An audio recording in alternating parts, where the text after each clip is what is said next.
میں آیا نا تو جب میں نے السلام علیکم کہا تو وہ سمجھ گئے میں مسلمان ہوں. کہتے وعلیکم کہا تو پہلا جملہ انہوں نے جو بولا وہ ان کے بڑے پن کا مظاہرہ تھا. کہنے لگے بچوں کو ایک بات سمجھانی تھی, آنے میں مجھے 1.5-2 منٹ لگ گئے, تو دروازے پہ کھڑا رہا, مجھے معاف کر دینا. بڑے لوگوں کی بڑی باتیں, بڑے لوگوں کی بڑی باتیں. اتنا بڑا قد ہے اتنا بڑا اخلاق ہے.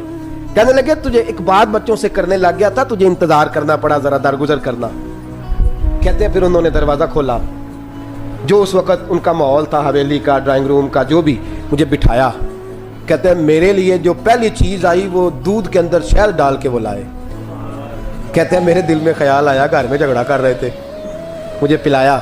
اس کے بعد کھجوروں کا حلوہ آ گیا. کہتے ہیں میں نے کہا بچوں کو کہہ رہے تھے ایک میٹھی چیز استعمال کرو, میرے لیے 3 آ گئی ہیں, 3 آ گئی. عجیب شخص ہے. کہتے ہیں میں لیکن ابھی میرا تصور جمع نہیں. میں نے کہا اتنا تگڑا نہیں جتنا حضرت ابو بکر نے بتایا ہے. کہتے ہیں کھلا پلا کے نا پھر پوچھنے لگے کیسے آئے ہو, کیسے آئے ہو. تو کہتے ہیں میں نے کہا کہ جناب میں مجبور ہوں. آج بہت سارے لوگ ہیں نا جن کے پاس کسی کی بات سننے کا ٹائم ہی نہیں. کہتے ہیں موٹی موٹی بات کریں, آخری. حضرت عثمان غنی پوری کھلا پلا کے کہنے لگے کیسے آنا ہوا. کہتے ہیں میں نے کہا جی میں مسلمان ہوں, ملک کے شام کے مضافات کے ایک گاؤں کا رہنے والا ہوں. کچھ کاروباری مشکلات آئیں تو میں مقروض ہو گیا, میرے اوپر قرضہ ہے, مجھے کچھ پیسوں کی حاجت ہے. فرمانے لگے میں نے کچھ پیسے کہا, انہوں نے ایک آواز دی تو ان کا غلام آیا ایک اونٹ کے اوپر لدا ہوا سامان لے کے. کس کے اوپر؟ اونٹ کے اوپر. کہتا ہے مجھے 3000 اشرفیوں کی ضرورت تھی, میں نے بتایا نہیں 3000 چاہیے. اونٹ آیا تو حضرت عثمان غنی کہنے لگے اس اونٹ پر تیرے لیے تیرے گھر والوں کے لیے میں نے کپڑے بھی رکھوا دیے, کھانا بھی رکھوا دیا اور 6000 اشرفیاں بھی رکھوا دیے. تو پیدل آیا ہے تو اب اونٹ لے کے جا.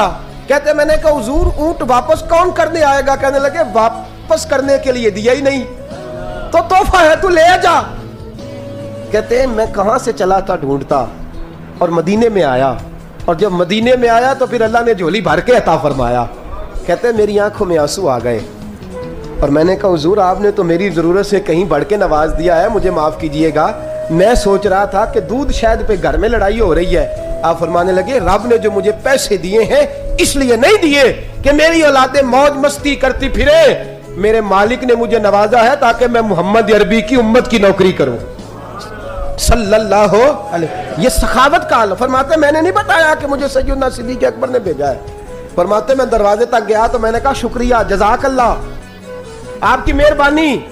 تو مسکرا کے فرمانے لگے میرا شکریہ ادا نہ کر, ابو بکر صدیق کا کر.